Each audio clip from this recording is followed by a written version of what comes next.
Shalom, shalom, meus amigos, tudo bem com vocês? Como está a sua mente? Como está o seu coração? Espero que esteja tudo na mais perfeita paz de nosso Senhor e Salvador Jesus Cristo. Começa agora mais um Falando de Bíblia.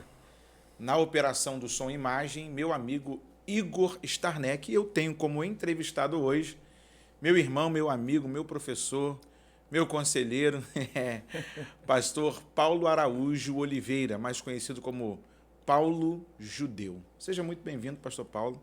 Obrigado, pastor Paulo. Deus abençoe. Hoje tem muito Paulo aqui no programa, né? É uma honra, é um prazer estar aqui. O senhor fala que sou professor do senhor, mas na verdade a gente aprende muito com a sua pessoa, com o seu modo de ser, com a sua amizade. Nos ensina bastante coisas que na verdade a gente não aprende na escola, não aprende na faculdade, e a gente acaba aprendendo realmente com a vida e com pessoas sinceras como o senhor. Para mim, realmente, é uma honra estar aqui, é uma alegria muito grande. Muito obrigado, meu amigo, por aceitar o convite. Gente, eu fiz uma enquete lá no Instagram, coloquei um vídeo meu com o pastor Paulo dizendo assim, manda a sua pergunta. Eu quero agradecer a você que está nos acompanhando lá no @Falando de Bíblia Oficial e através também do meu Instagram particular, @pastorpaulo.nascimento. Eu marquei o pastor Paulo lá, você pode também segui-lo e você pode tirar bastante dúvidas. O pastor Paulo sempre responde. E para nós é uma alegria podermos falar aqui hoje debaixo do tema Entendes o que leis? Vai ser muito bom. Vamos lá, Atos dos Apóstolos, capítulo de número 8. Diz assim o texto sagrado. Filipe e o eunuco etíope. E o anjo do Senhor falou a Filipe, dizendo, levanta-te e vai para a banda do sul, ao caminho que desce de Jerusalém para Gaza, que está deserto. E levantou-se e foi, e eis que um homem etíope, eunuco, mordomo de Candace, rainha dos etíopes, o qual era superintendente de todos os seus tesouros, e tinha ido a Jerusalém para a adoração. Regressava e, assentado no seu carro, lia o profeta Isaías. E disse o Espírito a Filipe, chega-te e ajunta-te a esse carro. E correndo Filipe, ouviu que lia o profeta Isaías e disse, entendes tu o que leis? Esse é o tema do que vamos falar. Entendes tu o que leis? E ele disse, como poderei entender se alguém me não ensinar? E rogou a Filipe que subisse e com ele se assentasse. E o lugar da escritura que lia era este. Foi levado como ovelha para o matadouro, e como está mudo o cordeiro diante do que o tosquia, assim não abriu a sua boca. Até aqui. E aí a gente pega, como bom assembleiano que sou, para fazer um verso temático. Entendes tu o que leis? E aí já vai a primeira pergunta para o pastor Paulo, que ele é professor, ele é cursando filosofia pela Estácio de Sá, mestre na cultura judaica, em todos os lugares que você o vê dando aula de hebraico, ele também dá aula de cultura judaica, é membro da Assembleia de Deus da Madureira, e eu quero agradecer aqui à irmã Aline e aos seus filhos, Amiel e Samuel, que me liberaram para estar aqui, ao bispo Abner Ferreira, liderança da Igreja Madureira, que na verdade é a liderança geral de toda uma convenção. Minha gratidão a Deus pela vida do bispo Abner, que me permite ter um membro da sua convenção, de sua igreja, aqui junto conosco, para assim tratarmos da palavra do Senhor. Primeira pergunta, e antes disso eu quero agora colocar o kipazinho aqui na cabeça, que é em termos de respeito e amizade que tenho pelo amigo. E aí você, às vezes, que fica aí, pastor, por que você fala shalom, shalom? Aqui é o que eu aprendi. Amém, né? amém. Shalom, shalom para os judeus é olá, bom dia. Literalmente a paz. A palavra shalom, ela é uma palavra muito maravilhosa, né, pastor? Se a gente puder, assim, sempre ter em mente o sentido dessa palavra, porque a raiz dela quer dizer satisfação. Né? Então, onde você vê, na maior parte da Bíblia hebraica, do Antigo Testamento, a ideia de satisfação, prosperidade, paz, é a palavra shalom que está ali. Né? Pastor Paulo, por que é preciso e é tão importante conhecer o idioma original da Bíblia? E nós vamos fazer um aperitivo para os nossos seguidores do canal e também um apelativo na questão do Antigo Testamento. A priori, quando você tem uma obra escrita, é óbvio o autor ele está pensando em atingir um público-alvo. Né? Então, quando você escreve uma obra, você escreve num determinado idioma e esse idioma, obviamente, ele é carregado de ideias. Um exemplo muito claro, né, é quando você pega pessoas, turistas, etc., que vêm para o Brasil e estudaram português, né, fora para poder tentar entender algumas coisas aqui no Brasil.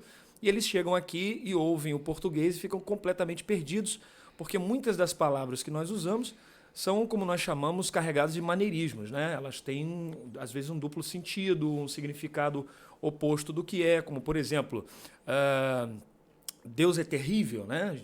Deus é terrível. A ideia terrível, dicionariamente falando, é uma ideia de alguma coisa ruim, alguma coisa, né, assustadora e tal. Mas quando a gente fala que Deus é terrível, né, na nossa linguagem está dizendo que Deus é maravilhoso, ele faz coisas assustadoras, mas coisas boas. Então, a mesma coisa acontece com a Bíblia, principalmente no Antigo Testamento. O Antigo Testamento é escrito em hebraico, um hebraico que nós chamamos de bíblico, não é? E esse hebraico ele é carregado de um maneirismo, uma carga muito antiga de sentidos. Um exemplo disso, vocês podem até pesquisar com qualquer tradutor de Bíblia, né? É o livro de Isaías. Isaías é um livro muito difícil de ser traduzido, pois ele é carregado de expressões da época, né, de Isaías, como se fossem assim. Chamar de gíria é até errado, mas só para o nosso ouvinte entender, né, a pessoa que está assistindo, é mais ou menos como se Isaías estivesse usando as gírias da época, a linguagem popular da época, para se comunicar com as pessoas mesmo de baixo, né, e que não tinham oportunidade de refinar a sua maneira de falar e etc. Então, muitas dessas expressões se perderam, né, nós não temos noção. Uma outra situação que acontece, para concluir essa ideia, é quando a gente vai para os salmos, por exemplo.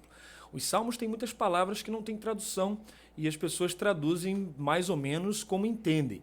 A palavra aravote, por exemplo, quando aparece no Salmo 68, né, falando do céu de Deus, na verdade aquela palavra é uma das palavras usadas na Bíblia do Antigo Testamento para falar dos céus que estão dentro do Antigo Testamento. E nós sabemos, né, no Novo Testamento, o apóstolo Paulo fala de 3 céus. Mas na cultura e na Bíblia do Antigo Testamento são 7 céus. São 7 palavras distintas para falar de céu. Isso quer mostrar que existem lugares, regiões, onde moram determinados anjos, onde moram determinadas hostes celestes. E aí, cada parte desse céu, né, ou cada céu desse, vai ter uma palavra. E o céu de Deus é o aravote, que não tem tradução. Uma outra questão, uma última palavra, é a palavra Shinã. Por exemplo, o carro de Deus são milhares de milhares de milhares. A palavra usada ali é Shinã, que não quer dizer milhares de milhares. Ela não tem tradução. Você pega os melhores dicionários, né, o Schockel, que é um dos melhores dicionários em português, né, da editora Paulus, e você vai ver lá que não há uma tradução fechada para essa palavra. Por quê? Porque, na verdade, ela é um acróstico. Ela é uma sigla, vamos dizer assim, né, de Shor, né, enfim, né, não vamos entrar em detalhes, né, que quer dizer vários animais que compõem a carruagem de Deus, que na verdade são os querubins, os serafins e etc. E, por último, a palavra amém, que a gente tanto traduz como assim seja, que na verdade também é um acróstico que quer dizer El Melech Neeman. Né? Então, se a pessoa não conhece o idioma, não conhece a raiz de onde veio, ele fica superficial, ele fica uma pessoa que não consegue extrair realmente todo o sentimento que o autor quis passar no texto. A palavra amém eu até falei aqui. Que né? bom, El, que bom. Tirei a letra Aleph, Mem, tirei a letra Mem, e Neyman, que tirou a M. Isso aí. Né? Aí surge a palavra amém. Isso aí. Que quer dizer Deus, Rei Fiel. Baruch Hashem. Não é isso? Isso mesmo. Perfeito. Aí depois vocês falam assim, pastor Paulo falando hebraico lá e tal. Aí eu falei, gente, quantas vezes você falou amém? E a gente só aprendeu que era assim seja, mas quando você diz Amém está dizendo que o seu Deus rei é fiel. Isso aí. Você está trazendo a fidelidade, o zelo, que Deus entre na sua causa. Quantas letras tem o alfabeto hebraico? 22 consoantes. Né? O alfabeto hebraico ele é interessante porque ele não tem vogais. Né? Ele é composto de 22 consoantes. Óbvio, essas 22 consoantes, quando nós vamos colocar elas no gráfico, algumas delas têm uma variação. Né? Nós temos 5 letras dessas 22 que têm uma forma final diferente. Algumas dessas consoantes têm um som duplicado, como a letra Bet, né? Ela tem com daguesh, ela tem um som duro de B, e sem o daguesh, que é um pontinho dentro da letra, tem um som de V, e assim por diante. Mas ele é composto de 22 consoantes, e aí você pergunta, poxa, deixa eu me antecipar, né? Ô Paulo Judeu, e como é que faz para sonorizar, vocalizar, porque não tem vogal e tal? O hebreu, antigamente, ele tinha aquela memória fotográfica. Então ele olhava uma palavra, ensinava-se a ele como é que falava aquela palavra e ele sabia como falar. Então, as variações por causa do shoreshim, né? O shoresh é a raiz, né? Então ele olhava aquela raiz, ele sabia que tudo que derivasse daquela raiz de 3 letras, né? Ele sabia que tinha conexão com aquela raiz. Por exemplo, Shalom, Shlomo, Shlamim, tudo com Shlm, né? O Shin, Lamed, Mem, que tem a ideia de Shalom, de paz. Né? Então, ele sabia que aquela raiz ela comandava aquele grupo de palavras. Com o tempo passando, os judeus foram espalhados pelo mundo, você sabe disso, né? Todo mundo sabe disso. Os judeus, então, começaram a perder a capacidade de ler o hebraico sem ter um auxílio vocálico, porque a gente se espalhou para países ocidentais que usam muito as vogais. Né? Então, um grupo de homens na Idade Média, chamados massoretas, criaram um sistema, né, de vogais, que as pessoas chamam de pontinhos, né? Que são os pontinhos que estão ali e tal. Alguns são tracinhos junto com pontinhos. Tracinhos, é verdade. Né? E aí eles criaram esse sistema que auxilia na vocalização. Mas se você pegar um rolo, né, um pergaminho da Torá, devidamente pronto, feito como era feito na época de Moisés, você vai ver que não tem vogal. E aí o cabra tem que conhecer o hebraico mesmo. E aí... Da direita para a esquerda, esquerda para a direita, verdade, como é que é esse negócio? Da direita para a esquerda. Você pode ver até nos nossos livros, né, que a gente tem a mania, e não é só mania, de abrir o livro ao contrário. Né? Vocês falam que é ao contrário. Por quê? Porque o hebraico é escrito da direita para a esquerda. E isso se deu porque na época da escrita cuneiforme, as pessoas escreviam em pequenas tabuinhas de argila na mão. Então, para facilitar a escrita destas pessoas na época, eles iam marcando as tabuinhas já da direita para a esquerda, porque eles escreviam com a mão direita, então eles começavam da direita para a esquerda. Com o tempo passando, a ocidentalização, não é? Os idiomas passaram a ser escritos da esquerda para a direita. Uma curiosidade é que o árabe também era escrito dessa forma, o grego também era escrito dessa forma, e depois que houve uma mudança e passou a ser escrito da esquerda para a direita, mas o hebraico teimoso, ele manteve-se ali. Rapaz, é interessante. Dentro da perspectiva do que a gente colocou lá no Instagram, eu vou falar o nome de algumas pessoas aqui. Quero mandar um grande abraço para meu amigo Isaías, maravilha, de Nova Cidade, aqui em São Gonçalo, que ele reclama: pastor, fico lá comentando, o senhor não me dá moral, e que não sei o quê. Ó, beijo pra vocês, Isaías. Beijo no coração, Isaías. Pitoco, você é muito louco. Você faltou trabalho, hein, Pitoco? Você faltou para trabalho, hein, Pitoco? Quero também mandar um grande abraço aqui hoje, nessa quarta-feira, pois na segunda-feira passada foi aniversário do meu amigo, do meu irmão Daniel Martins. Verdade. Dia 17, ele que é aqui dono da produtora Estúdio D, que me dá essa oportunidade de gravar o Falando de Bíblia. Quero mandar um abraço para o Daniel Martins. Feliz aniversário, meu irmão. Parabéns. Deus continue lhe concedendo muita saúde, paz e que a boa mão do Senhor continue lhe conduzindo. Mandar um abraço também para a irmã e a sua família, Amanda Klagenberg. Olha que nome bonito aí, ó. Klagenberg. Pode ser Amanda, até judeu, né? A Amanda está lá nos Estados Unidos, acompanha o Falando de Bíblia lá de Ohio.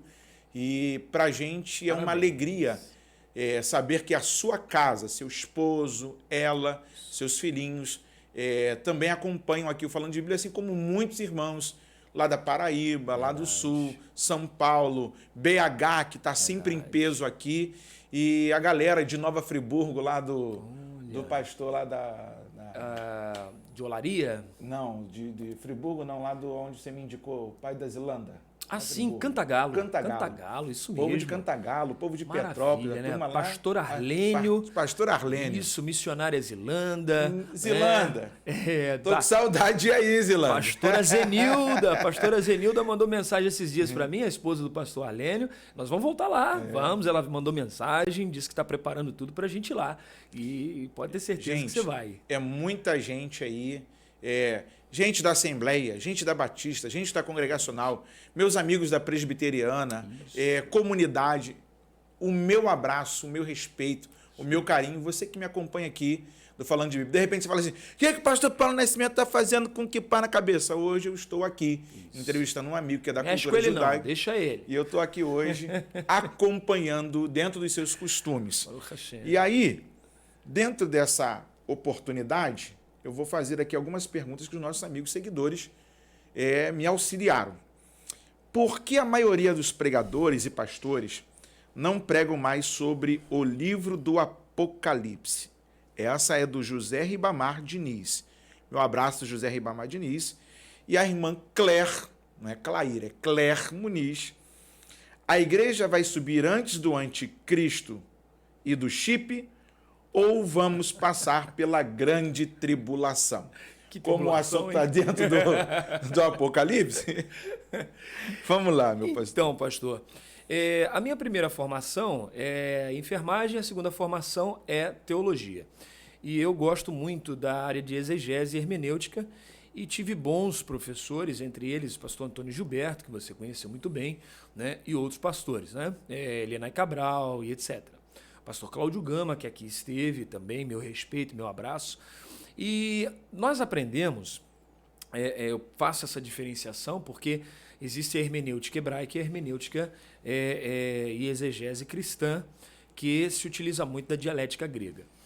E aí o que acontece? O livro de Apocalipse, ele é um livro um pouco difícil de ser pregado quando a pessoa não entende a linguagem alegórica da Bíblia. As onomatopeias e, enfim, né?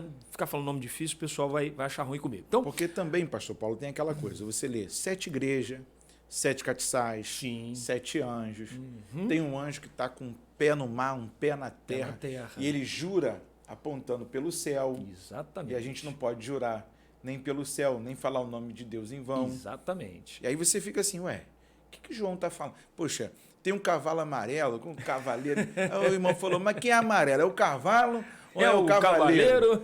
O que quer dizer isso? E você começa a ficar com medo, né? Porque, poxa, tem um poço do abismo que vai ser aberto, vão surgir demônios dali. E aí o outro falou que era um helicóptero que subia de dentro. Eu lembro disso. Você lembra? Eu tinha até a apostila dele. Aí eu falei, aí tem a besta que surge do mar e tem não sei o quê. E a turma fica assim, eu até brinquei outro dia com o nosso amigo reverendo Wilson, que o próprio João Calvino ele vai até Judas. Sim. Quando chega no Apocalipse, ele prefere não comentar. Isso mesmo. Mesmo porque o João é um judeuzão. Sim. E acredito que muita coisa da sua cultura está ali a linguagem impregnada. Toda do Apocalipse está ligada ao Antigo Testamento, ao judaísmo, né? O judaísmo bíblico, vamos deixar isso bem claro. Você vê que, se você pegar o livro de Ezequiel e Zacarias e comparar com o Apocalipse, é praticamente idêntico, né? Muita coisa parecida. Daniel e Apocalipse é praticamente a mesma revelação, né? Quase que a mesma revelação. O problema é que nós temos uma mania de querer literalizar, ou seja, trazer as figuras, não é, pastor Paulo, a algo palpável. E aí acontecem esses erros. A Bíblia está falando de uma forma espiritual, em visão, né? E a pessoa está dizendo, não, isso aqui é um helicóptero, porque você veja bem, ele está vendo e tal. Isso é um perigo muito grande, pastor. Porque a gente acaba, como a irmã perguntou, vai ser o arrebatamento antes do anticristo e antes do chip. Na minha época, quando eu aceitei Jesus, o número da besta não era o chip, era o código de barras. Antes de mim, eu fui pesquisando e descobri que antes da minha época era o CPF, que era o número que estavam marcando as pessoas. Eita, é e verdade. tal, né? E depois veio o código de barras, aí veio a ideia do chip, né? Que é muito recente. E daqui a pouco eles vão inventar outra coisa. Agora a marca mais da besta é a vacina contra o Covid. Não, porque vem um negócio lá dentro que vai vacinar você, vão rastrear você.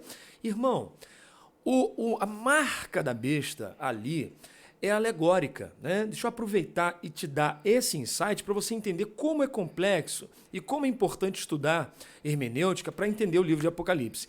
Ali João está falando de uma visão. Tudo que é visão não pode gerar algo literal. Figura gera figura. Isso é regra de hermenêutica, tá? Então, quando ele fala de uma marca da besta na mão direita ou na testa, qual a diferença da mão direita para a mão esquerda? Ora, nenhuma. Se a pessoa for canhota, né, vai receber na mão direita uma mão que não faz muita coisa. Mas o que João está querendo falar ali? Mão direita fala de trabalho, fala de força. Quando Jacó tem um filho com Raquel, o segundo, Benjamim, ela põe o nome de Benoni. E ele diz, Lo Benoni, Beniamin. Ou seja, não vai ser Benoni, filho da minha desgraça, mas vai ser Benjamim, filho da minha mão direita. Beniamin quer dizer isso, filho da minha mão direita, que é onde eu tenho as minhas forças. Então, mão direita fala de força de trabalho. E testa, para o hebreu e para João, é a sede da alma. É onde a alma, nós temos 5 partes no judaísmo da alma, né? A gente chama de Nefesh, Neshama, Hayah, Ruach e Yehidah. A sede da alma, a Neshama, que é a alma mais espiritual, a alma mais elevada, né? Ela reside, segundo a cultura e a crendice judaica, na mente, que é a capacidade intelectual, a capacidade imaginativa, a imagem e semelhança de Deus para nós.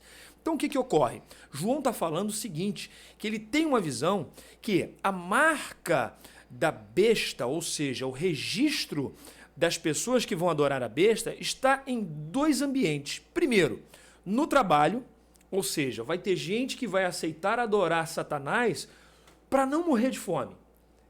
Então ele, poxa, eu vou fazer, mas é porque senão eu morro de fome, então eu tenho que trabalhar. Então ele vai se dobrar, ele não vai crer na providência divina, e ele vai se dobrar ao inimigo, né? Vai receber a marca na mão direita, ou seja, no trabalho, para não morrer de fome.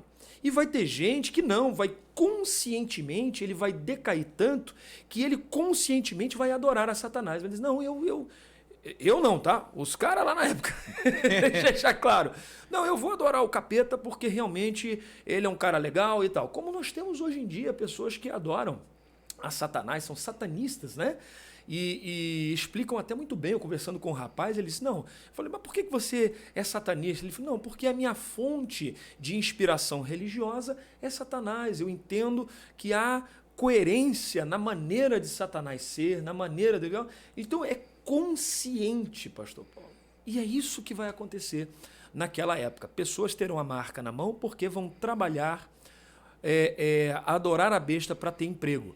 E outros vão adorar a besta porque vão amar mesmo a besta. Respondendo à segunda parte da pergunta, o arrebatamento, o senhor acredita que vai acontecer quando? Antes de responder, devemos lembrar, né, pastor, que ninguém vai para o inferno porque acredita que vai ser arrebatado antes, no meio ou depois da grande tribulação. Pelo amor de Deus. Eu ouvi uma pessoa uma vez falando que esse pessoal herege que vai para o colo do Satanás porque acredita que o arrebatamento vai ser depois da grande tribulação. Meu irmão, isso é um ponto de vista, né? Nem todos os nossos pontos de vista estão corretos, porque um ponto de vista é a vista de um ponto, né? O ponto está ali, mas cada um vê o ponto de um ângulo diferente. Então nós somos assembleianos, eu pertenço ao Ministério de Madureira, do nosso querido, amado e santo bispo Abner de Castro Ferreira, né? Vamos brigar comigo, esse santo bispo aí, vou puxar minha orelha. Mas... uma brincadeira, mas nós somos assembleianos e nós cremos no arrebatamento pré-tribulacionista, que vai acontecer antes da grande tribulação. E quem crê que vai ser no meio ou vai ser depois, pastor? É uma crença, é uma fé, é uma esperança. Agora, como nós dissemos numa aula há pouco tempo, Se cremos que vai ser antes, estaremos guardados da ira. Se cremos que vai ser no meio, estaremos também guardados da ira, pois 3 anos e meio de falsa paz, depois que o pau vai quebrar mesmo. E se cremos que vai ser depois, também seremos guardados, porque ele disse, como guardasse a palavra da minha paciência, também te guardarei da hora da provação que há de vir sobre todo mundo, tá bom? É isso aí. Segunda pergunta, e aí a gente entende que para a gente poder falar do Apocalipse, tem que se estudar muito. Não pode falar qualquer coisa, não pode fazer de qualquer maneira, porque as pessoas acham assim, o João estava lá na Ilha de Patmos, achando que a Ilha de Patmos é uma ilha da fantasia, né? Verdade. Como era aquele filmezinho mentiroso, pequenininho, aquele anãozinho demoniado. Perturbado. E aí as pessoas acham que o senhor foi tirar férias. Tira férias, irmão? O cara estava na ilha prisão, o cara estava sofrendo por conta da sua fé. Verdade. Eu acho até maneira a expressão de um pastor batista, quando ele falando assim, por que João e alguns dos nossos irmãos foram presos no passado? Por causa do nome Cairu e Caisar. Era a senha de que César é o Senhor é César. Isso aí. E aí, quem não falasse essa senha era maltratado. E a igreja do primeiro século, ela não se rende. Não. Diferente dos nossos dias, que te pregam esse evangelho romanista, esse afã de que você só vai se dar bem, você não vai sofrer. Mas o evangelho é sofrimento, é tomar a cruz. É verdade. E aí eu tenho aqui um camarada que é judeu. Quero mandar também um abraço aqui para toda a família Caiate, que é também símbolo do nascimento do templo Sidom, que é um dos templos da sinagoga lá na Tijuca, no Rio de Janeiro. A família do Paulo, que faz parte lá. Meu avô Amiel. Doutor Amiel Caiate. Isso, fez 66 Shalom, anos shalom. de casado, 65, rapaz. Agora dia 14. Olha aí. Com a mesma mulher. Se conheceram com 9 anos de idade. Ele tá com 90 e ela com 89. E ela ainda tem ciúmes dele até hoje. Eita, meu pai. Isso é muito amor, né? E você vê que as coisas são assim, irmãos. Nós temos que levar as coisas um pouco mais a sério. Verdade. Pela questão de que nós estamos falando em nome de Deus. Verdade, pastor. E o falando de Bíblia é justamente isso. Quero mandar um abraço aqui, aproveitando a oportunidade, ao meu amigo Zé Barcelo. Ó, Zé Barcelo, como é que eu tô bonito? Ó, tô até... A dor de cabeça foi embora. Agora eu tô até lendo melhor a Bíblia, que a Bíblia Vou lá tá... fazer as letras... um óculos desse aí bonito também, Zé. A letra tava andando, Paulinho. Aí eu chegava para ler a Bíblia, eu falei, meu Deus, as letras estão vivas da Bíblia. Estão andando, fugindo de mim. Eu falei, tem misericórdia de mim que sou pecador. Muitas letras estão me fazendo delirar, senhor. Segunda pergunta que me enviaram lá no Instagram. Lei de Cachurute, lei alimentar. Muito bom. O que se pode comer ou não pode? Estaria essa lei valendo para mim também, Paulo? Olha que legal. Para quem é crente, que as pessoas têm maneira de falar assim, não, Deus deu uma dieta para os judeus, porque os judeus estavam lá no deserto. Mas eles esquecem que quando a Dorá foi dada, tinha lá os cabeças das tribos, tinha 70 anciãos. Isso. Moisés não estava só na situação que fora ímpar para todo o povo. Isso mesmo, isso mesmo. O que você nos diz? O senhor toca num ponto muito relevante, que Moisés ele não está isolado, né? O próprio Deus, quando vai falar com Miriam, quando Miriam fala mal de Moisés, né, com Arão, Deus fala assim, profetas entre vós eu uso com visão, com revelação. Ou seja, não tinha só Moisés como profeta. Miriam mesmo fala isso, Deus só fala através de Moisés, o que nos deixa uma pista de que Moisés é um grande profeta e legislador, mas haviam outros profetas no meio do arraial. Esses homens que eram os cabeças das tribos, que julgavam o povo, as coisas menores, né? E foram cheios do Espírito que estava sobre Moisés, né? Lembra disso? 70 que o senhor comenta. Eles eram cheios do Espírito de profecia também, e eles julgavam e profetizavam. E o que é interessante é que Moisés recebe esta lei, ele recebe uma responsabilidade maior, não é? E essa lei de kashrut vem da palavra kasher, que os judeus norte-americanos falam kosher, né? Porque tem um sotaque diferenciado, né? Mas a palavra é kasher. Kasher quer dizer aquilo que é apropriado. Não é só alimentação, mas qualquer coisa, uma roupa, tudo está dentro da orientação de kasher. Porém, aos judeus foi dada uma dieta, não só no sentido de comer algo selecionado no deserto, mas é uma lei para toda uma vida. Agora, Para o mundo em geral, nós vemos que antes de Deus dar a lei no Monte Sinai, Deus deu uma lei para Noé quando ele desce da arca. E ele diz para Noé, vocês podem comer todo tipo de animal, até o réptil, Deus falou que podia comer. Então, o chinês não está pecando quando ele come barata, como é que fala, aquele escorpião, entendeu? Lula, lagosta. Ele não está pecando, porque a norma pós-diluviana foi dada por Deus. Tenho dado todos os animais, podem comer de tudo. Tanto as plantas quanto animais podem comer de tudo, obviamente com determinado equilíbrio. Porém, quando vem Moisés, Deus dá uma dieta diferenciada justamente para mostrar para o mundo fora do povo judeu que o povo era guiado por Deus até na mesa da comida. Aí vem a pergunta, e eu que sou cristão, qual é a minha lei de Kashrut? A lei de Kashrut do cristão está em Atos capítulo 15, aonde os apóstolos e os discípulos estão numa reunião e está se debatendo se os cristãos gentios precisam se converter ao judaísmo e depois aceitar Jesus, ou se eles podem aceitar somente Jesus, crer no sacrifício de Cristo e continuar as suas vidas normalmente. Obviamente com santidade, separação e tal. Então há ali uma normatização de que eles devem se separar das prostituições, das comidas sacrificadas aos ídolos, da carne sufocada e do sangue. Essa é a lei de Kashrut para a igreja. O porco, a lagosta, o camarão e essas outras coisas, isso foi dado aos filhos de Israel que não comesse. E não é para não comer porque é ruim, não. Porque, gente, eu de vez em quando vou lá, como lá o fandangos, que é artificial, né? De presunto. O negócio é gostoso, varão. Né? Então, se você está comendo seu porquinho aí, come o porquinho, seja feliz, dá glória a Deus, porque Deus não te desobrigou, né, das leis normativas, das leis éticas, mas te desobrigou das leis de Kashrut. Você pode ficar à vontade, comer barata, grilo. O pessoal fala assim, mas o carrezinho é tão gostoso e tal. Eu falei, irmãos, eu gosto muito dos reformadores também. Sim. E eu gosto muito da expressão do John Stott, Os puritanos, que né? diz assim, a Bíblia é toda para o homem todo. Exato. Não tem como eu assaltar. Eu gosto disso aqui, eu não gosto disso. Eu gosto, o seu meu pastor nada me faltará, mas quando... Não cobiçará a mulher do próximo, eu já deixo pro lado. Não fofocarás, eu já também não... Né? E as pessoas têm essa mania, né, de fazer da Bíblia como se fosse algo à la carte. E, na verdade, pastor Paulo, eu sou um tanto mais agressivo na fala, sim, apesar do senhor falar assim tão bem e brilhantemente, da questão de quando Deus fala com o Noé, né, o Noé. Sim. E aí ele vai dizer, pode comer de tudo. Só que quando você chega lá, você tem a lei dada por Deus a Moisés, você tem a Torá sendo explicitada diante das nações. São 70 anos, são 70 não são só judeus ali. Não. Então eu entendo de uma forma bem simplória, dentro do que a gente já conversava fora, de forma bem formal, já de muitos anos.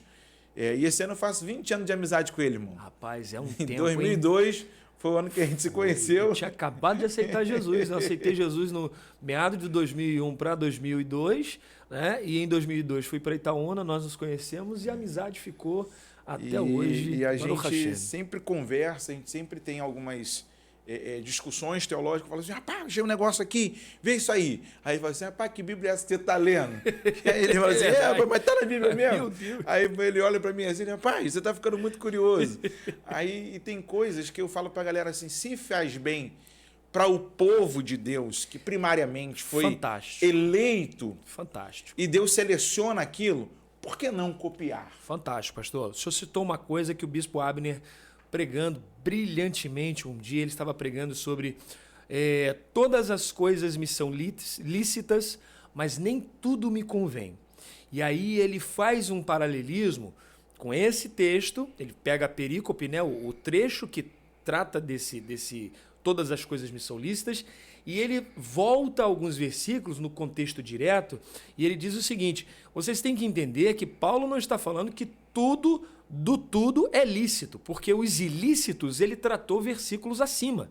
Então, Paulo está falando aqui das coisas lícitas. Então, das coisas lícitas, tudo é lícito. Mas nem tudo que é lícito convém a Paulo.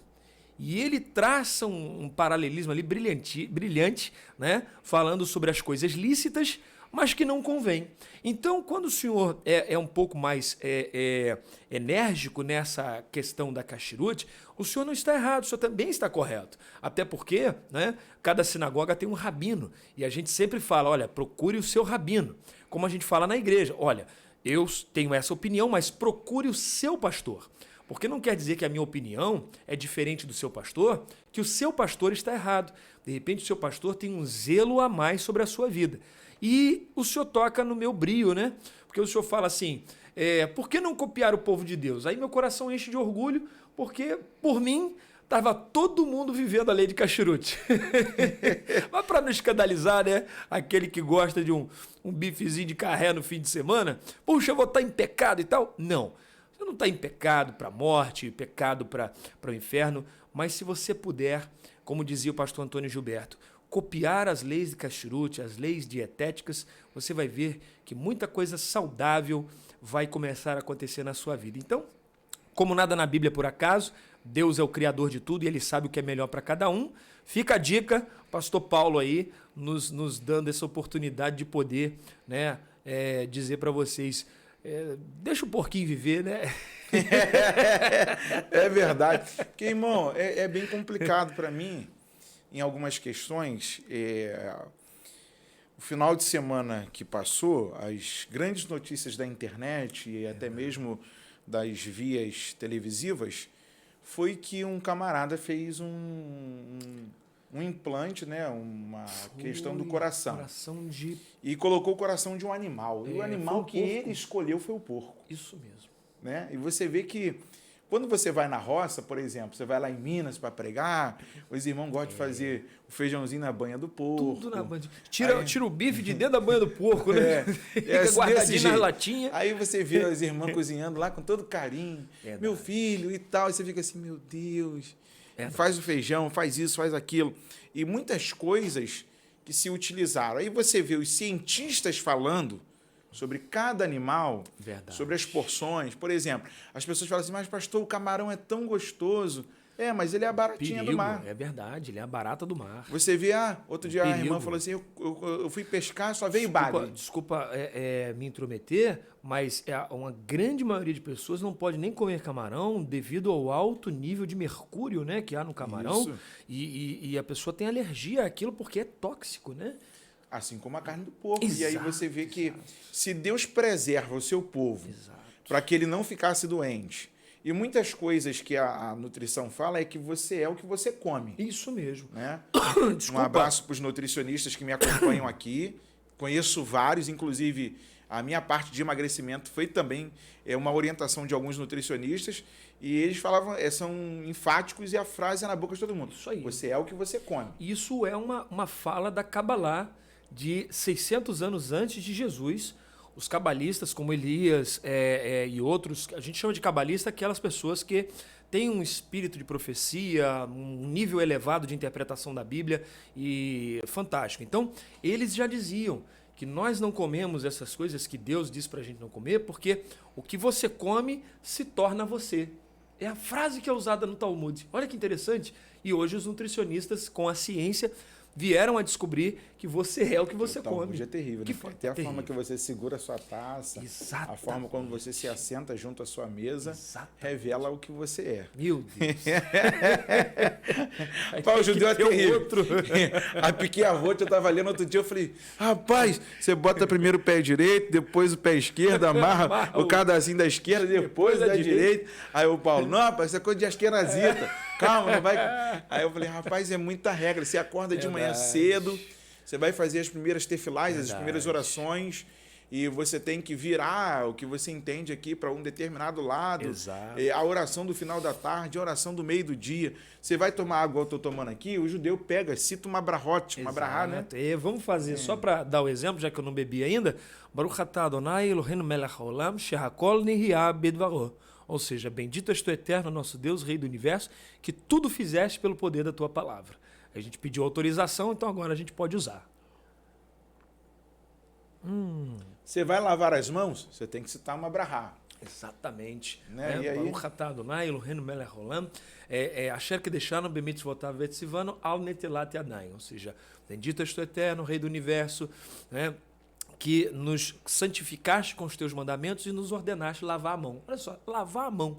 Aí você pega hoje, né, um dia em que as pessoas estão obrigadas a lavar a mão, e não só lavar a mão, passar o álcool, né, spray ou gel nas mãos. Então, Deus é Deus, né, pastor? Rapaz. Deus é Deus. Rafael Paim e outros que também fizeram a mesma pergunta, mas o Rafael foi o primeiro e o mais enérgico lá comigo. Um abraço, Rafael. Olha aí, ó, a pergunta aí. Jesus é um só? Tem realmente essa separação entre Pai, Filho e Espírito Santo? O que é a Trindade? Pergunta dele. Boa pergunta. Primeiro que eu vou começar errado, né? Que geralmente a gente responde da primeira pergunta para depois. Então eu vou começar errado, agora de propósito. De trás para frente. De trás para frente, isso. O que é a Trindade? Sinceramente, nós não temos capacidade intelectual para entender a união de Deus e o seu povo, que dirá entre Deus e estas pessoas, né, da divindade. O Talmud e outros textos falam que a Torá e Deus são uma coisa só, que o Espírito de Deus e Deus são uma coisa só, apesar de a gente ver ações do Espírito independentes, né, quase que independentes de Deus, e que o Mashiach e o Eterno também são uma coisa só, ou seja, o Messias, né, e o Eterno também são uma coisa só. Jesus é um com Deus? Sim. Assim como nós temos corpo, alma e espírito, e no final são uma coisa só para perfazer o homem, nós acreditamos, e isso é um exemplo muito esdrúxulo que eu dou aqui. Obviamente, Deus, o Espírito e o Mashiach estão num grau de união elevadíssimo, ao ponto de serem um na própria concepção da palavra. O que é a Trindade, então, nessa situação? Volto a dizer, nós não temos capacidade intelectual para imaginar o que é isso. Por quê? Porque quando Deus resolveu criar o mundo, ele cria um mundo com opostos. Por isso a Bíblia diz, né? Gênesis aqui, ó, no primeiro verso, né, da Torá, vou ler direto para não acharem que eu estou inventando, falando de cabeça. Olha o que a Torá diz, ó. Bereshit bara Elohim et hashamayim ve et haaretz, né? Ve haaretz haita tohu vavohu vechosher al pnei tehom veruach Elohim merachefet al pnei hamayim. Ou seja, no princípio criou Deus os céus e a terra estava sem forma e vazia. É interessante aproveitar até para responder algo que não foi perguntado, mas deixar, que pessoas tendem, pastor, a falar, e eu não vou fugir do assunto não, que do verso 1 para o verso 2 houve um cataclismo, né? Houve muitas eras, o diabo caiu e estragou a terra que Deus criou e tal, e é impossível isso ter acontecido. Primeiro, teologicamente falando, está descartado, né? Segundo, a crítica textual hoje, ela também nos impede de acreditar assim, porque a gente tem um vav conjuntivo no segundo verso. E o vav conjuntivo, como a palavra, a letra mesmo vav, né? Ela é um gancho, então ela serve para conectar uma sentença a outra, dizendo que o que está acontecendo agora, após o vav, está acontecendo imediatamente depois do que aconteceu anteriormente. Então é impossível essa coisa. Mas o que o senhor quer dizer quando o senhor diz esse versículo, Deus criou os céus e a terra? Quero dizer que Deus criou os opostos. Quando Deus criou, ele criou o mundo espiritual, os céus, e o mundo material, a terra. Deus criou a direita, Deus criou a esquerda, Deus criou a frente, Deus criou as costas. Então, o nosso mundo é feito de opostos e comparativos. E a gente não consegue fazer esse casamento de coisas que a gente entende que são praticamente opostas, mas estão unidas ao mesmo tempo, são a mesma coisa. É a dificuldade que a gente tem de entender o Mashiach, pois ele é carne e osso, mas ele é ao mesmo tempo o Pai ali manifestado. Como é que entende isso? O ser humano não entende, porque a gente não consegue entender. Eu gosto da expressão do falecido Dr. Russell Shedd. Homem Trindade de não Deus. se explica. Se vive. Se tentar se explicar, vai se você vai ficar atrapalhar. doidão. Eu Vai é se água, atrapalhar. que é estado líquido, gasoso. Irmão, sai fora disso. E até vi outro dia o cara lá, um pastor maluco lá, pegou um negocinho que rodava assim, aí você via os três parado. Aí quando você rodava, aqui, ó, Era tá um vendo só. aí? Ai, Isso aqui é a Trindade. Eu falei, rapaz, que coisa maluca. Meu Deus. Eu falei, cara, os caras não tem o que fazer, pá, acaba por Isso aí. falar umas besteiras. Isso mesmo. E aí a gente precisa ser bem técnico aqui também, que a palavra Trindade é uma palavra técnica da teologia. Exato, exato. Não é Ela não verdade? está na Bíblia, não é, literalmente como Trindade, mas você vê a doutrina manifesta. O Pai dizendo que está no Filho, o Filho dizendo que está no Pai, o Espírito Santo operando tanto em um quanto em outro. Então essa palavra Trindade é uma palavra que foi cunhada, como o pastor Paulo disse, tecnicamente para tentar explicar, né, em poucas palavras ou em uma palavra só, o que está acontecendo ali na manifestação da divindade. E aí a gente passa até depois a algumas questões de que alguns falam assim, mas como é que vocês creem nisso? Pela fé. Pela fé, pela fé. Como é que Porque- você crê que o Mar Vermelho se abriu? Que aí você vai ter alguns que vão dizer assim, como é que você crê nisso e tal? Você fala para ele, rapaz, a gente crê que o Mar Vermelho se abriu. E como é que crê que o mar se abriu? Como é que crê que o Rio Jordão parou, se dividiu em duas partes e o povo passou? Né? Como é que crê? Para Pela você fé. ver como é que a gente faz confusão. Aí eu faço uma pergunta fora do script, Sim, senhor. da questão do Shabat. Sim, senhor. Que a turma fala assim, não, a gente não pode mais adorar no sábado. E até uma pergunta aqui dos nossos irmãos do Instagram, que eu vou corroborar aqui, fazer voz junto a eles. E aí eles falam assim, por que que a igreja evangélica não cumpre o Shabat? Uma vez que a Bíblia diz que é estatuto perpétuo. Estatuto bem. perpétuo é perpétuo. Muito bem. Aí um teólogo chegou a dizer para mim assim, mas Paulo, então as outras coisas que Deus falou, que é estatuto perpétuo, mas não acontece hoje. Eu falei, mas elas não deixaram de serem perpétuas. Exatamente. Porque a palavra de Deus não cai. Não. Ela não se torna vazia. Não é porque eu estou deixando de obedecer que Deus deixou de ser Senhor. Não é? E aí, como é que você, por exemplo, eu gosto da questão de que as pessoas falam assim, porque Jesus morreu na sexta, ressuscitou no domingo. Aí eu faço assim, propositalmente, mas como é que você conta que Jesus, por exemplo, ele mesmo falou, eu vou dar um sinal para vocês como do profeta Jonas. Isso aí. Assim como ele esteve no ventre do inferno.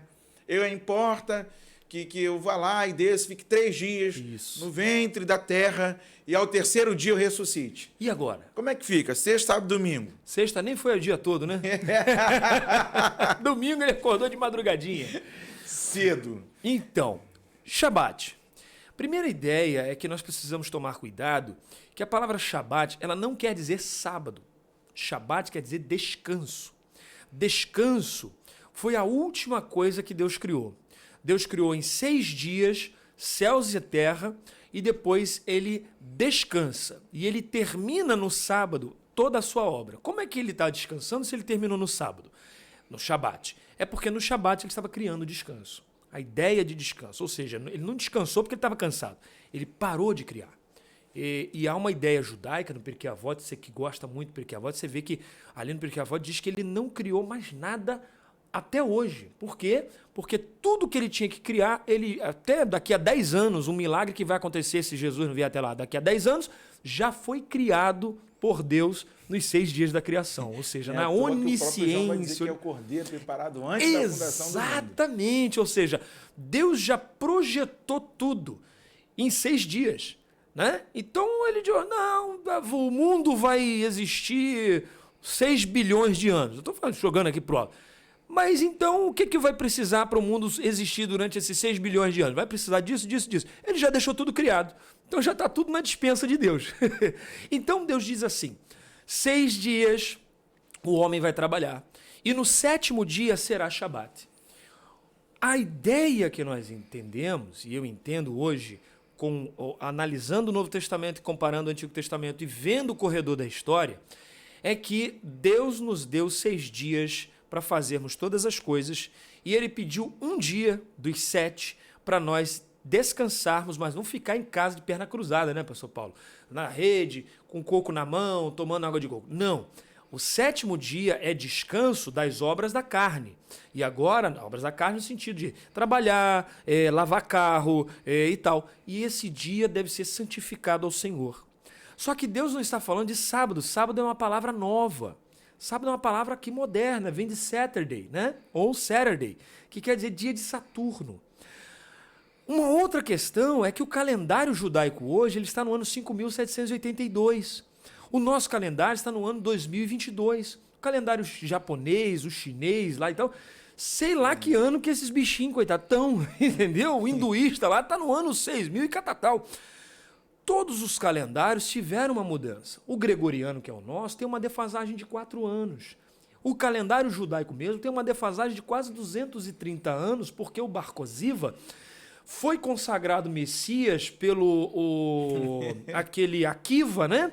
E ele puxou as datas para trás para encaixar no Bar Koziva para que não se reconhecesse Jesus como Messias profetizado por Daniel. Então tem uma defasagem de 200 e poucos anos. E aí se torna muito complicado, por exemplo, Lucas capítulo 1, verso 5. No tempo do rei Herodes, era um calendário. Exatamente. Puxa, eu sou... Aí você tem um calendário sei nem romano. para que eu vim, irmão. Aí você tem um calendário judaico. Só ali você já tem 3. Exatamente. E aí você vê, até o Dr. Rodrigo Silva fala sobre isso em um dos seus vídeos. Sim. E Os próprios reis de Israel, Ezequias marcava por um calendário que estava no relógio de Acais. E outros reis vieram e marcavam com calendários do templo, outros marcavam com calendários próprios. A Mariazinha aqui ficou de cabelo arrepiado agora. Rapaz, mas eu gosto muito do que o teólogo Amiel, sim, Amiel, o filho do Paulinho, falou para a professora da escola.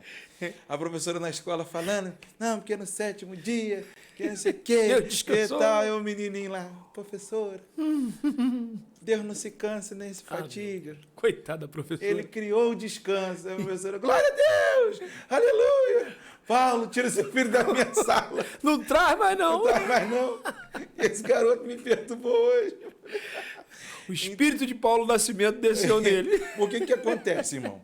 As pessoas acham que o Shabat é um dia de ficar sem fazer nada. E aí, para que Deus cria esse dia? Porque assim como os anjos, por exemplo, de uma forma bem simplória, até eu discuti uma vez com o Rabino Yosef, que está lá nos Estados Unidos hoje, na Califórnia. Um grande abraço para a comunidade judaica da Beit Miklat, como alguns chamam, mas eu gosto de chamar de Beit Miklat, juntar lá junta as palavras, as letras todas. Ele dizia assim, Paulo, os anjos adoram ininterruptamente. Exatamente. A terra não. A terra não. E aí Deus cria um dia propositado para equilibrar as coisas. Exatamente. Porque assim como é no céu, ela seja na terra. Por isso o Shabat. Aí os caras falam assim, não, mas isso aqui... Mas voltando em Jesus... Sim. Por que essa conta matemática da nosso João Ferreira de Almeida, traduzida para nós, ela não bate? Muito boa pergunta. Fechando o Shabat, que alguém pode dizer assim, mas eu não entendi, então como é que é? É o sábado, é o domingo? O Shabat é um dia de descanso. Deus, então, ordenou que no teu dia de descanso, você consagre esse dia para ele. Alguns descansam no domingo, alguns descansam na quarta, porque vai chegar um dia, né, pastor Paulo, que todo ano vai ser Shabat. Vão ser 500 anos de Shabat, vão ser 1000 anos de Shabat, quando Jesus descer e instituir o milênio. E depois do milênio, vai ser Shabat eternamente. O Senhor Jesus falou que os ímpios, ele disse, eu jurei, eles não vão entrar no meu descanso. Ali é Shabat, Jesus está usando a palavra Shabat, que vai ser eternamente Shabat. Então, não se apega em dias. Como disse Paulo aos crentes em Gálatas, não fica preocupado com quem está julgando vocês pelo comer, pelo vestir, pelo beber, por dias e festas e tal. Agora, voltando à conta, que não bate porque nós desconhecemos. O cristão, né? Ele desconhece uma conta muito esquisita que o judeu faz. E eu vou te dar a bibliografia, está no Tratado de Sanhedrin, né? É um dos tratados do Talmud, chamado Sanhedrin. Nas primeiras páginas, 2A, 2B, até a página 4B, há uma discussão sobre a contagem dos anos e dos dias dos reis. Então, para não desonrar o rei, faz-se uma contagem o seguinte, ele nasceu, cresceu, e agora o pai dele adoece, e ele começa a reinar em corregência com o pai. Aquele ano que ele começa a reinar, seja janeiro, fevereiro, março, abril, maio, junho, estou falando os nomes aqui do nosso, né, calendário para ficar fácil de entender, não importa se ele começou a reinar em dezembro, todo aquele ano retroativamente é contado como o ano do rei, porque o rei ele tem honra. Então, todo aquele ano é contado para ele. Se o pai dele morre em dezembro e ele começa a reinar a partir de dezembro, todo aquele ano é contado para o rei que faleceu. Se o pai morre em janeiro, todo o ano para frente é contado para o pai também. Isso é lei judaica. Então, entendemos que se o rei velho vai até junho, morre em junho, e o rei novo começa a reinar de junho para frente, esse ano é contado para os dois reis, como o ano dos dois reis. Jesus é rei sobre reis. Então ele se utiliza dessa contagem na sua morte. Ele diz, eu vou ficar 3 dias. Ele morre na sexta, no finzinho da sexta, mas morreu na sexta.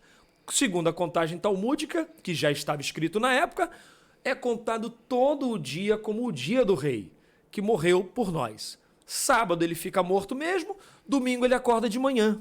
Ele ressuscita de manhã cedo, mas o dia é contado como o dia da ressurreição, mas também como o dia da morte. Então, para os judeus... É um negócio complicado.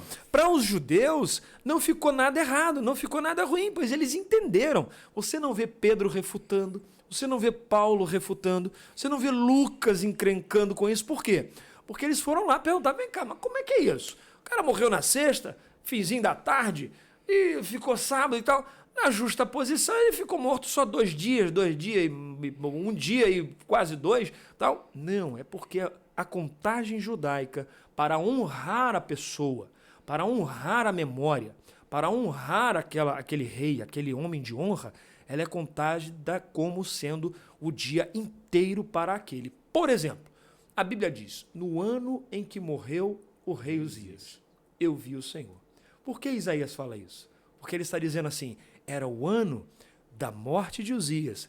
Um novo rei surgiu, mas ainda estava sendo contado como o ano da morte de Uzias. Era ano de luto. Apesar de ter as festas e tudo mais, eram comedidas. Por quê? Porque ainda estávamos contando o ano de Uzias. Entendeu? Aí você tem também a questão do Shabbat Hagadol, que é o grande Sim, sábado. o grande sábado. Que não começa na sexta, começa na quinta. Na quinta. São 2 dias para um dia. Exatamente. Não é verdade? Exatamente. E aí, quando a gente conversa, porque algumas pessoas falam assim, mas, pastor, é complicado, né? Isso aqui tá errado. Não, tá errado não, tá certo. Tá certo. É porque você não conhece a nossa regrinha cultura, do Shabbat Hagadol. O grande sábado que começa na quinta. Exatamente. E aí ele toma também a sexta, que já é dele, Isso. o sábado e o domingo. Exatamente. Por isso, Jesus vai ressuscitar justamente, cumpre a sua palavra. Eu vou pular uma pergunta aqui, por causa do horário que já voou. Ih, meu Deus.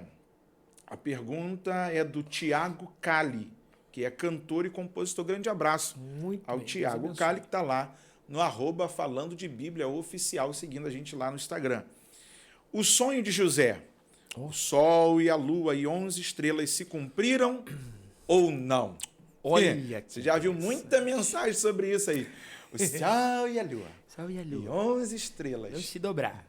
E não sei o quê. E aí a galera fala assim, mas o pai tem um entendimento que José não tem só aquele sonho. Exato. Né? José tem o primeiro sonho, seu feixe, os demais feixes que se curvam diante dele, os seus irmãos já ficam meio cabreiro com ele ali.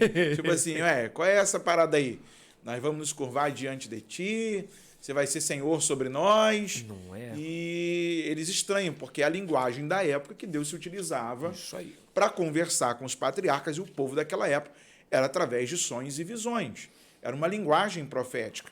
Não é porque ele dormiu de barriga cheia, não é porque o menino está delirando, apesar de ser jovem, ele tem sonhos. Tem sonhos. Aí vem o outro sonho. E o pai guarda esse sonho para si. Exatamente. O que acontece no sonho de José é que ele tem um sonho para ele e um sonho para toda a nação a qual ele pertence. O texto diz, é a Parashat Vayeshev, né? Capítulo 37 de Gênesis, né? Que diz assim, verso 4, e viram seus irmãos que seu pai amava mais a ele que a todos seus irmãos e o odiaram. e não podiam falar-lhe em paz. Teve José um sonho e anunciou a seus irmãos, e passaram a odiá-lo mais. E disse a eles: escutai, eu rogo, o sonho que tive. Eis que nós estávamos atando feixes no meio do campo, e eis que se levantava o meu feixe e ficava em pé. E rodeavam os vossos feixes o meu, e prostravam-se diante do meu feixe. Esse é um sonho. Tanto é que os irmãos, a gente está falando aqui de homens que também têm a unção de Deus, a graça de Deus na vida deles, tanto é que eles interpretam o sonho, e interpretam corretamente. Eles olham para ele, no verso 8, e diz: disseram-lhe os seus irmãos: será que reinarás sobre nós, ou terás domínio sobre nós? E passaram a odiá-lo ainda mais por suas palavras. Você vê, eles interpretaram corretamente o sonho, porque José depois vai ser rei, e vai estar ali como o Tsafnat Paneah, né, que é o nome que ele recebe, né, dominando o Egito, a mando do faraó. Só que ele tem outro sonho, né? Diz assim: e sonhou ainda outro sonho, e contou a seus irmãos, e disse: eis que sonhei outro sonho, e eis que o sol, a lua e 11 estrelas se prostravam diante de mim. Contou a seu pai e seus irmãos, e o seu pai repreendeu e disse: que sonho é este que tivesse? Viremos, pois, eu, tua mãe, e teus... Aqui que está a chave da interpretação. Viremos, pois, eu, tua mãe, teus irmãos, e prostraremos na terra perante ti. E invejaram os seus irmãos, e o seu pai guardou o fato em seu coração. Bom, o sonho fala, o primeiro fala de um trabalho. Eles estão colhendo trigo, colhendo cevada, e ele fazia, né, aquele amarrado de várias espigas e cortava e jogava aquele amarrado no chão para depois vir catando, botando no carro de boi e para levar para casa. Ele sonha que quando ele está cortando o feixe dele, um dos feixes fica em pé, que é o dele, né, que ele havia cortado, e o dos seus irmãos rodeia o feixe dele e eles se curvam. Esse sonho se cumpre literalmente, porque os irmãos se curvaram diante de José por comida, por trigo, por cevada, que é o ambiente do sonho, né? E aí eles dizem: poxa, a gente vai se curvar e tal. Isso se cumpriu porque José se tornou governador do Egito e eles se curvaram diante de José para comprar comida e etc. O segundo sonho, sol, lua e 11 estrelas, não se cumpre em José, porque a ideia é que o sol seria Jacó, a lua Raquel, e que eles se prostrariam junto com seus irmãos a José. Na verdade, não se cumpre, porque quando Jacó vai ao Egito para ver que José está vivo ainda, Raquel já tinha morrido e já tinha sido enterrada no caminho. Jacó chega lá e ele não se curva. Quem se curva é José a Jacó. E o abraça, o beija, chora ali perante ele pela alegria de rever o seu pai. Como é que é, pastor? É o José que se curva para Jacó. Isso aí. Então esse sonho não se cumpriu. Sim, porque esse sonho não é para Jacó, nem é para José. Esse sonho é para a nação de Israel e para todo o mundo que nós conhecemos. Era uma revelação futura que José está tendo, não é? Como outros tiveram revelações futuras. O sol, a lua e 11 estrelas. Hoje nós sabemos, pastor Paulo, que o sol no Oriente é a representação ou representa a religião cristã em todas as suas concepções, pois o ano, o dia, né, da maior comemoração do cristianismo é no Natal, é no solstício de dezembro. Então, o sol está entrando na sua maior força. E aí o Oriente representa, os judeus e os orientais representam o cristianismo pelo sol. A lua, ela é o símbolo mais forte do islamismo, dos descendentes de Esaú. Então, que já existiam naquela época. E as 11 estrelas, nós sabemos que são as tribos de Israel. Mas não são 12? Sim, só que um está de pé e está sendo reverenciado. Que naquele lugar ali, José está se vendo como sendo reverenciado, mas que na verdade é uma reverência futura ao Messias, não é? O nosso Senhor Jesus. Nós temos sonhos assim também, a gente às vezes sonha, eu já sonhei sendo atropelado, e quem foi atropelado foi o meu colega, eu já sonhei que eu levei uma coça e quem levou foi o outro e tal. Então, este sonho é um sonho futuro, onde a Bíblia vai dizer que todas as religiões e toda língua, todos os joelhos, todas as tribos de Israel se dobrarão ao Mashiach, O próprio profeta menor diz que ele vai descer, não é? E os irmãos vão olhar, que feridas são essas? E ele vai dizer, essas são as feridas em que eu fui ferido na casa dos meus irmãos. E eles então vão adorá-lo. Ou seja, o nosso Senhor vai descer. Todas as religiões, grandes religiões, que hoje nós temos as 3 maiores religiões, né? Que é o cristianismo, o islamismo e fugiu agora a outra, o judaísmo, né? Que é a religião monoteísta, né? São as 3 religiões monoteístas. Todas essas religiões e as outras demais vão se dobrar ao nosso Senhor Jesus. E você vê que tem coisas no Antigo Testamento que estão ligadas, atreladas, não estão folgadas com a questão do Novo Testamento, que, na verdade, para o judeu, é uma única aliança. Exatamente. Deus não faz 2 casamentos. Não. Eu estava até conversando com um amigo, o pastor Wilson Plaza, Deus abençoe, e a gente estava, de vez em quando, a gente sai no braço espiritual lá, né? Só pelo celular. E ele estava falando sobre a teologia do pacto, que para nós acadêmicos é chamada de teologia da substituição. É um nome que os calvinistas não gostam, mas para nós é mais confortável porque a gente entende o que está acontecendo nessa tal de teologia do pacto, onde eles acreditam que Israel foi substituído pela igreja, hoje a igreja é o novo Israel, eles batizam, fazem o pedobatismo, que é o batismo infantil, de famílias cristãs, não é toda criança que eles batizam os filhos dos cristãos. Né? É até bonito, mas eles entendem que precisam batizar porque o batismo substituiu a circuncisão. E nós sabemos que não. Deus pegou os gentios e os judeus e uniu os mesmos num povo só, porque a aliança que foi feita não foi feita com os judeus, né, pastor? A aliança que foi feita com Adão e Eva, dizendo, olha, vai nascer um, vai pisar a cabeça da serpente e tal, e o desdobramento dessa aliança vai e chega até os judeus, mas é uma aliança só, como o pastor Paulo falou, Deus não tem 2 alianças, Deus não tem esposa e amante, né? Não, eu tenho... Flertou com Israel e depois... agora não quero mais, tá barriguda, tá gorda. Vou mandar embora. Rapaz, tem uns camaradas que inventa chifre na cabeça de cobra. É verdade, pastor, é verdade. Eu gosto de, a gente vai caminhar para o final, sim, senhor, de a questão de, por exemplo, as pessoas falam assim, mas como é que vocês conseguem enxergar Jesus no Antigo Testamento sem delirar? Gênesis 28, claro. O Jacó tem um sonho, tá com um travesseiro que é uma pedra, e ele vê Sulam, uma escada. Isso. Né? E aí a escada que toca até o topo do céu, e os anjos de Deus sobem e descem por ela. Isso aí. E aí a galera fica, mas pastor, você não está vendo coisa demais? Não. Abre a sua Bíblia aí. Novo Testamento.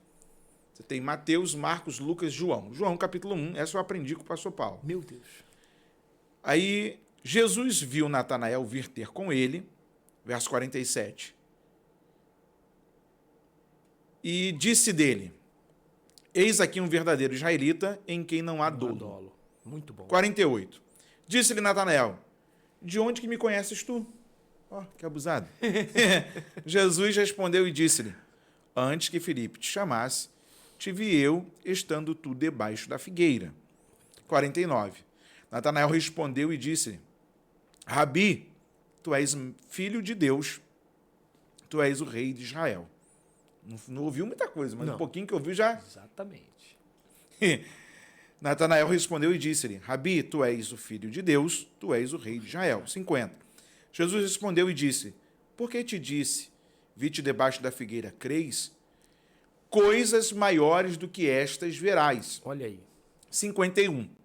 E disse-lhe, na verdade vos digo, que daqui em diante vereis o céu aberto e os anjos de Deus subirem e descerem sobre o Filho do Homem. Ele não falou do lado do Filho do Homem, falou sobre o Filho do Homem, ou seja, em cima do Filho do Homem. Isso é fantástico. É Jesus se comparando à escada do sonho de Jacó. Ele está dizendo, não tem outro caminho. O caminho sou eu. Então, até para chegar ao Pai, tem que passar por mim, não tem jeito. Queridos, eu vou terminar aqui. Já estouramos o nosso tempo. Vou pedir mais 10 minutos lá para o Igor Starneck, que eu sempre faço assim com o Daniel. E, de repente, você vai... Você está vendo um negócio aqui que eu vou pegar agora? Sim. Que é o talit. Você já viu num monte de gente, né? Lá a gente faz a questão do tizit-tizit, não é assim? Muito bom. Tem a oração, a tefilá. Isso. Você já viu isso aqui com algumas pessoas que se dizem apóstolos. Você já viu gente se apropriando de símbolos judaicos, que eu vou deixar para uma segunda parte da nossa conversa. Tem aqui o talit, tem o kippá, tem, vamos mostrar para eles, o tefilim, que o judeu comumente usa nos seus períodos de orações, que alguns mais ortodoxos chamam de reza. Aí você tem a caixinha, de repente você vê um judeu, que todas as vezes que você vai na casa do judeu, você passa lá, tem porta, o rolinho, né, do texto na porta, Isso. mezuzá. A mezuzá não é a caixinha. Não. A mezuzá é o pergaminho. É o pergaminho, Isso aí. não é verdade? Que a turma aí, você vai ver isso aqui na próxima. A gente vai colocar aqui na testa, a gente vai enrolar no braço. Isso aí. Nós vamos falar um pouco mais da cultura judaica. E aí, pastor Paulo, a pergunta é inevitável. Como é que você, como por tradição familiar, recebeu dos seus antepassados todo esse aparato, consegue enxergar nos nossos dias uma igreja, por exemplo, fazendo festa dos tabernáculos? Rapaz, essa eu vou ter que falar aqui no programa. Eu cheguei numa igreja outro dia, a mesa estava em formato de U, aí tinha banana, tinha manga, tinha fruta que não tinha no Egito, né? E o povo falou, nós vamos comemorar a Páscoa aqui, nós vamos comemorar a Páscoa. Tinha paçoca, tinha torta salgada, tinha língua de sogra. Bom, tinha um monte de coisa lá que não tinha na Bíblia.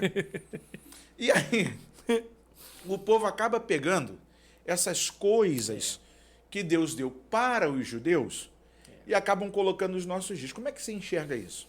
Eu vejo como uma profanação muito grande, pastor Paulo, porque Deus deu para um povo uma coisa determinada, Deus deu para eles por questão de identidade, né?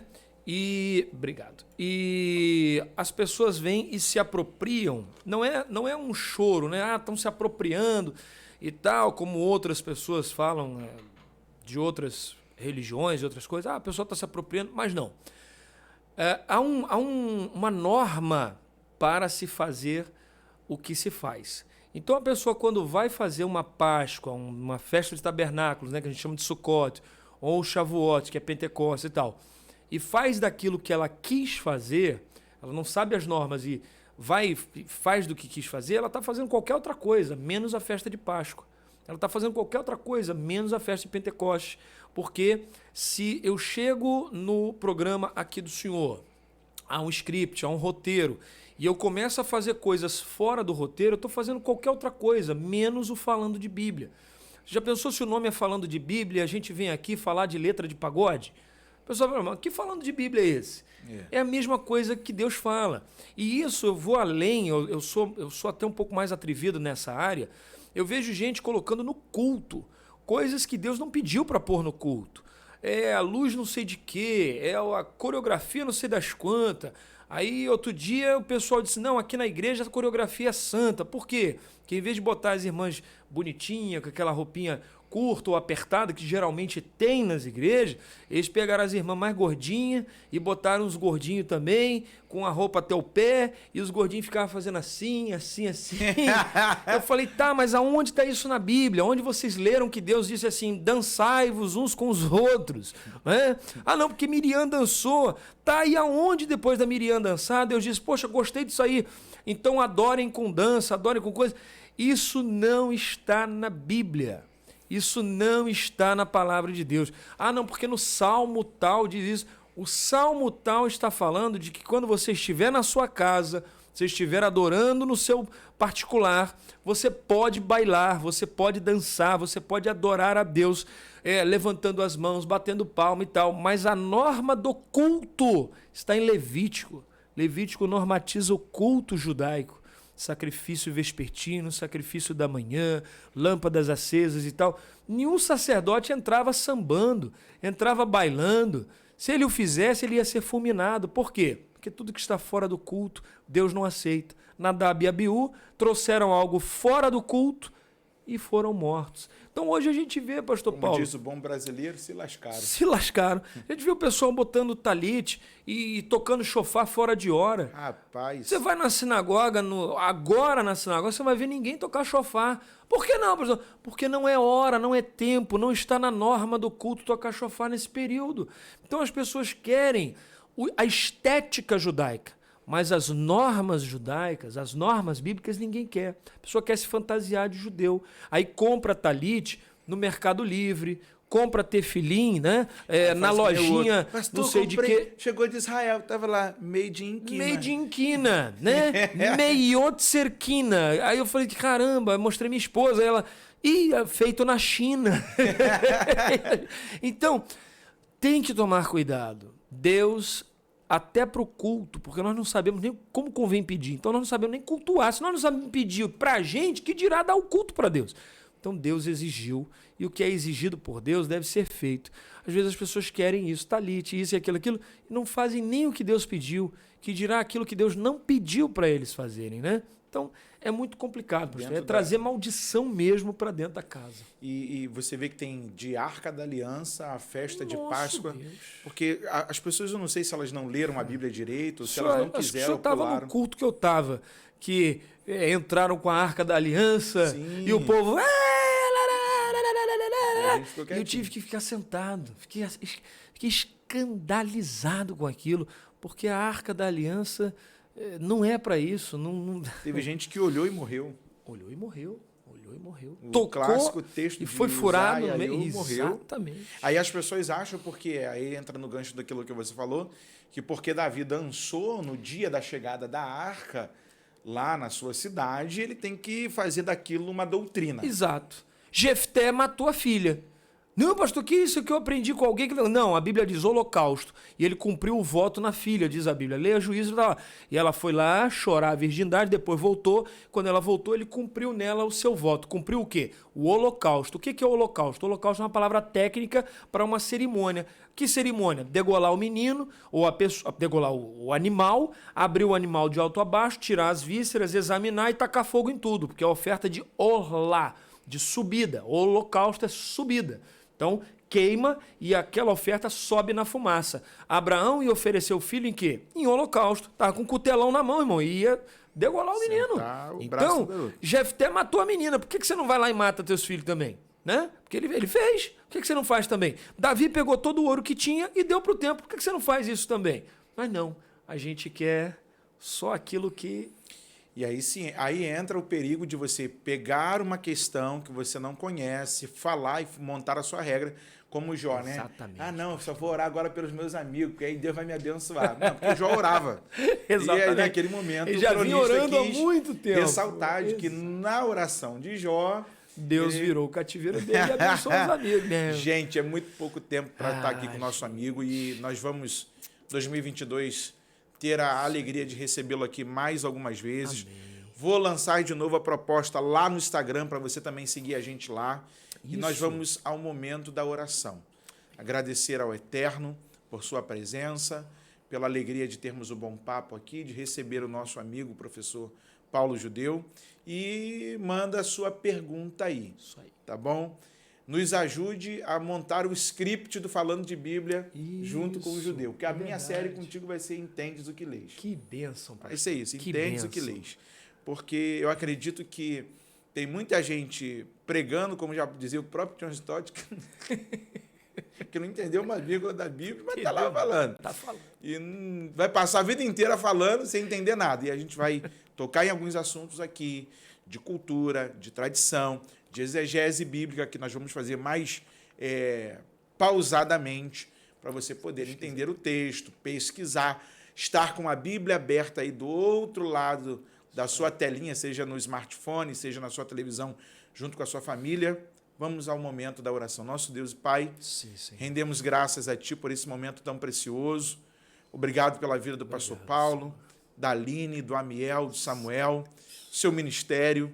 Obrigado, Senhor, por esse tempo em que conversamos de coisas concernentes à Tua palavra, que o Teu filho e esta Tua filha que nos acompanha através do Falando de Bíblia seja edificado também. O Teu Espírito, Senhor, traga iluminação na nossa mente, que possamos juntos alcançar aquilo que o Senhor designou para nós, Sim. para conhecimento da tua palavra, para não cairmos naquilo que é, ó Pai querido, perigoso, Sim. que afasta-nos da tua presença. Obrigado por tudo. Continua com a sua mão abençoada, estendida sobre nós, guardando o teu povo, livrando do perigo e do mal. Teu filho que vai sair para pregar daqui a pouquinho e vai cumprir as suas agendas. Continua também ministrando sobre ele a sua bênção, a bênção da tua presença e capacitando a cada dia mais, no nome de Jesus. Amém. Amém. Vamos abençoar a Ônica hoje por ele que me ensinou. Rapaz. Se você quiser, Amém. a bênção apostólica, você fica à vontade. Tá bom. Então receba a bênção, como Deus falou para o próprio Moisés. Yevarechecha Adonai veishmerecha, yair Adonai panavelecha veichonecha, issa Adonai panavelecha veiasem lecha shalom. Ou seja, que o Senhor te abençoe e te guarde, que o Senhor eleve o rosto sobre ti, tenha ele misericórdia de ti e ponha em ti a sua paz. Shalom, shalom. Deus abençoe. Esse foi mais um Falando de Bíblia.